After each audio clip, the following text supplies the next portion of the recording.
mattina mi son svegliato, oh bella ciao, bella ciao, bella ciao, ciao, ciao. Una mattina mi son svegliato e ho trovato l'invasor, oh partigiano. Cine de grandes estudios, de grandes estrellas, y cine independiente antes siquiera de que el cine independiente existiera, cine social y cine que reivindica la libertad individual frente a esa sociedad que le subyuga. El cine de Kazan es como el mismo, una contradicción, una aparente contradicción.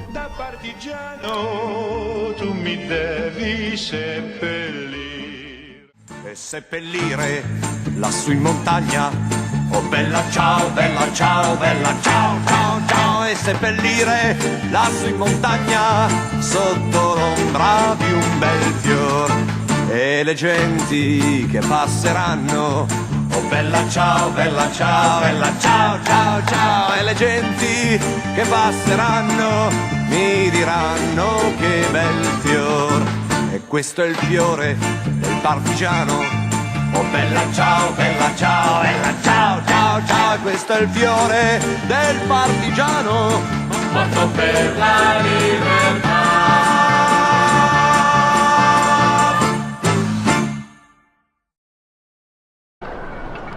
Mattina mi sono alzato, bella ciao, bella ciao. Mattina sono alzato e ho trovato l'invasore, oh partigiano, portami via, bella ciao, bella ciao, bella ciao, ciao, ciao, partigiano, portami via, y me siento bien. En este vídeo nos acercaremos a esta figura, para la cual América era Dios, solo si Dios es la libertad.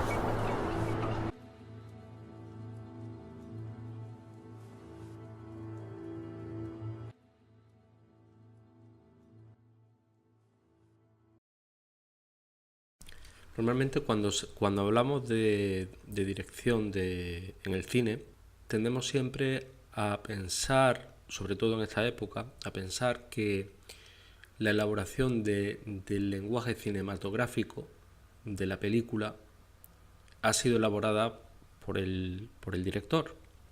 Ya sea, cuando hablo de lenguaje cinematográfico, pues me refiero a la elección de una lente concreta, a la posición de la cámara frente a la escena que se nos muestra, o bien también cualquier movimiento o énfasis de la cámara frente a un objeto.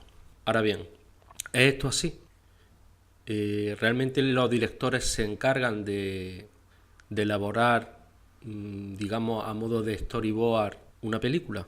Pues es así y no es así.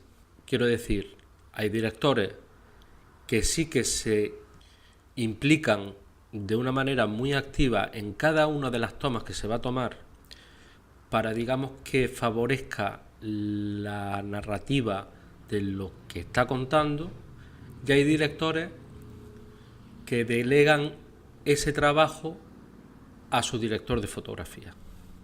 De tal manera que el director de fotografía de una película con un director como por ejemplo Pedro Almodóvar, que es un director que le interesa mucho más trabajar sobre los actores en ese tipo de película, un director de fotografía realmente tiene que ocuparse de bastante más trabajo.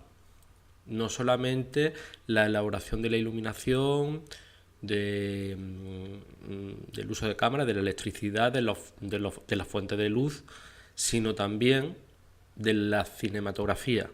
Y en otros casos, pues el director de fotografía, por ejemplo, en películas como por ejemplo la dirigida por Steven Spielberg, que es un director muy visual, pues simplemente el director de fotografía se encarga solo entre comillas, porque es una gran labor también, de la iluminación correcta en cada punto para que la escena se vea correctamente. Ejemplos de estos directores visuales, por ejemplo, podemos citar a David Lean, del que hablé en un vídeo anterior, Hitchcock es un director muy visual, y en concreto aquí en España un director clásico, que es el director, entre otras películas, de Muerte de un ciclista, que es Juan Antonio Bardem. Juan Antonio Bardem directamente se sentaba en su sillón con un cronómetro, o sea, con un reloj en la mano, cerraba los ojos y se imaginaba su película, cómo iba a ser, cómo iba a ser los planos, los diálogos, y la esquematizaba en escena mentalmente, y cuando terminaba marcaba el reloj, y normalmente la diferencia entre el tiempo de la película real en la que quedaba con lo que él se había imaginado no distaba de más de un par de minutos, dando a entender que ya tenía completamente redactada en su cabeza la totalidad de la película. O sea, lo de Juan Antonio Bardem está al nivel de Hitchcock en su capacidad de su capacidad o memoria fotográfica o cinematográfica, mejor dicho, ¿no? Por eso, en parte, estos tres, el ejemplo que nos puede arrojar un poquito de luz y podemos hacer algo de clasificación con respecto a estos tres autores, nos puede venir de que realmente no es una capacidad visual como directores visuales. A mí me gusta llamarlo más bien de espacio temporal, porque también se agrega la importancia del montaje. O sea, son directores que vienen además los tres de formación de montadores y que entienden que realmente la relación de tomas con respecto al tiempo, en lo que va a ser el montaje, es un elemento fundamental en lo que va a ser la creación cinematográfica, en lo que va a ser el producto final, que es la película. El cine moderno, sobre todo en la escuela americana, a partir de los años 70, con la entrada en el panorama cinematográfico de autores como Scorsese, Steven Spielberg, George Lucas, que ya tienen formación, ellos ya vienen de una formación universitaria de cine. Entonces, estos autores suelen ser muy visuales. Digamos que tienen una formación donde los usos de los elementos de cinematografía y de montaje ya están muy implícitos en la narrativa. Por la otra parte, tenemos a los directores que trabajan sobre todo en la dirección actoral. Estos suelen ser directores que vienen del teatro, o bien directores que le dan mucha importancia, priorizan el guión sobre la parte visual. Ejemplo en la actualidad de este tipo de directores tenemos, por ejemplo, a Pedro Almodóvar, Quentin Tarantino, que a pesar de que él sí hace la dirección de fotografía completa de su película Death Proof, normalmente es un director que enfatiza mucho en el trabajo tanto del guión como en la de los personajes y en los actores que lo interpretan. Y, por ejemplo, Woody Allen. Woody Allen es el claro ejemplo de ese tipo de director. Y en el cine clásico hay otros dos ejemplos muy importantes que son Joseph Mankiewicz y Elia Kazan. Y ese es el director del que vamos a hablar en estos vídeos. Pero obviamente hay excepciones. Esto es una regla demasiado general. El propio Orson Welles, un director que procedía de la interpretación teatral, elabora junto con Greg Toland una cinematografía innovadora en la película de Ciudadano Kane. Guillermo del Toro, por ejemplo, le da muchísima importancia a la dirección artística, siendo la base nuclear de su cine. David Fincher, que procedía de la postproducción y elaboración de efectos especiales, así como de tecnología, se convierte en el cineasta más importante de esta época actual, en la transición del cine analógico al cine digital.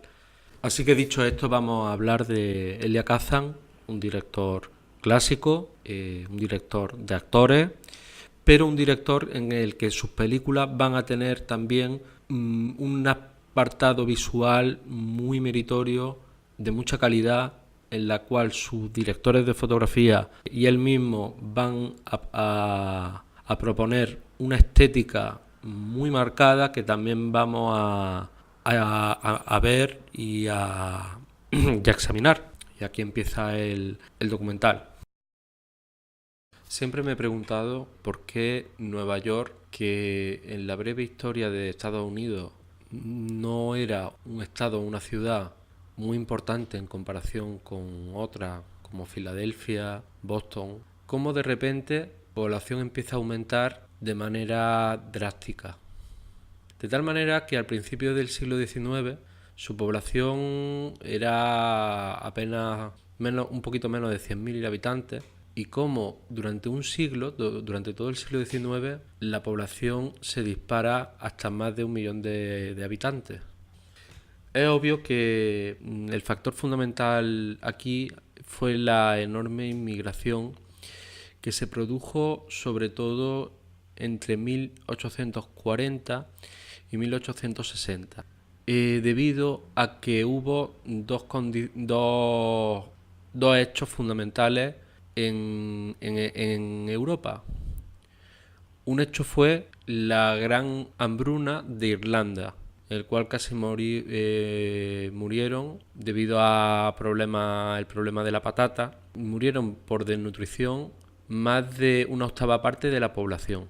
Entonces, esta hambruna fue el factor fundamental para que se diera un gran movimiento migratorio irlandés hacia Estados Unidos, tratando de huir de la pobreza. Y por otro, casi en los mismos años, en 1848, hubo una gran crisis económica en Alemania que afectó sobre todo al sector agrario y también al sector industrial de las ciudades, con lo cual el trabajador medio también se vio obligado a emigrar. Y ya que Alemania no tenía grandes territorios colonizados, toda esta población alemana tuvo que elegir irse a América, ¿no? Normalmente a Nueva York, pero también hubo cierta emigración a Argentina. La capacidad de Estados Unidos, en concreto Nueva York, para absorber toda esta cantidad de migración se debe en base a que era un territorio enorme, donde todavía no había una gran población, y de hecho todo este empuje migratorio a su vez empujaba, digamos, lo que se llamaba la conquista del oeste, ¿no? De fomentar, llevar toda esta población a terrenos del oeste, a estados del oeste que todavía estaban por explorar o bien por ocupar y poblar. Por tanto, la economía subía debido a este auge de la población y nueva explotación de recursos, tanto agrarios como minerales, de todo el país en esa expansión al oeste.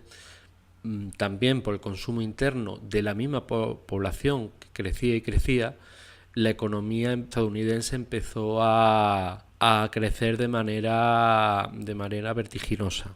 Y esto a su vez fue otra llamada para que ya desde otros países, desde cualquier país del mundo, el hecho de emigrar a Estados Unidos se convertía en una posibilidad más que razonable.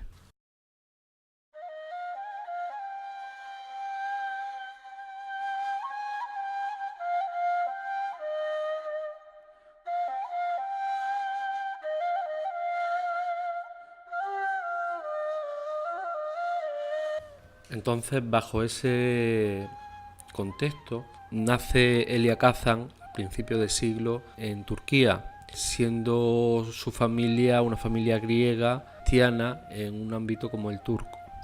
Así que la familia de Elia Kazan decide emigrar a Estados Unidos, ya que ellos tenían un tío que ya había ido a Estados Unidos y no le estaba yendo mal en un negocio de alfombra turca. Entonces tenemos al joven Elia Kazan trabajando, su familia trabajando en una empresa que va bastante bien, es bastante próspera, durante las primeras décadas del siglo XX, en el cual la economía americana simplemente va viento en popa, incluso se dispara aún más en la década de los años 20. Todo este crecimiento, sumado a una burbuja especulativa, llega a estallar finalmente en el crack del 29 de la bolsa, produciendo una crisis económica que sería devastadora y que afectaría obviamente a la clase media. Y la familia de Elia Kazan se vio afectada también por esta grave crisis. Por otro lado, Elia Kazan entra en el año, justamente después de la crisis del 29, entra en la universidad para estudiar teatro, justamente en el año después, 1930. Podemos imaginarnos al joven Kazan en una época, como suele ser habitual, idealista, estudiando en ámbitos universitarios y con la reciente crisis económica y los años posteriores a la crisis, post-crisis, que fueron también bastante duros. Todo esto pudo ser determinante para que Elia Kazan entrara a formar parte del Partido Comunista durante los años 30. Un partido comunista que no había tenido gran éxito en América debido a esa prosperidad de años anteriores, pero que debido a la gran crisis del 29 y toda la tragedia que trajo la postcrisis, fue determinante para empezarse a replantear si realmente existía ese sueño americano, ¿no? Así, autores de teatro como Eugene O'Neill, Arthur Miller y Tennessee Williams, un poco, aparte de todo el movimiento del teatro social de los años 30, que está muy vinculado al Partido Comunista, inciden un poco sobre ese tipo de temática, sobre la crítica al sueño americano y esa gran decepción del crack del 29. Entonces Elia Kazan se convierte en un director de teatro que forja amistades con la gente de izquierda del Partido Comunista de manera profesional e ideológica, y se convierte, pues digamos, en el mejor director teatral para trasladar la escritura de estos dramaturgos a los escenarios de teatro. De aquí, sobre todo, cabe destacar la gran amistad que cosechó con Arthur Miller.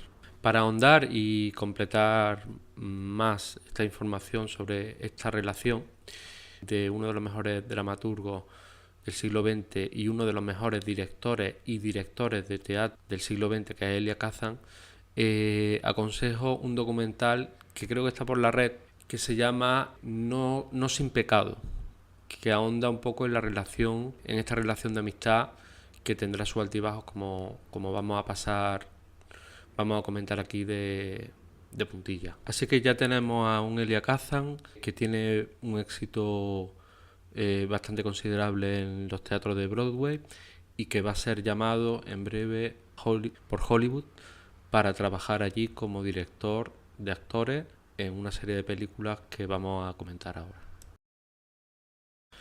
La ópera prima de Elia Kazan en el mundo del cine, su primera película, es una película más que notable que se llama Lazos Humanos y que es una adaptación de una obra teatral que se llama Un árbol crece en Brooklyn. Es ante todo un retrato de una familia emigrante de clase media trabajadora. Así, en esta familia, que está formado por el padre, la madre, una tía y la abuela, cobra protagonismo uno de los niños de la pareja.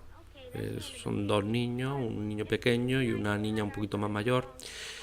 Y la trama realmente, o el punto de vista del protagonista, se va a centrar sobre todo en la niña.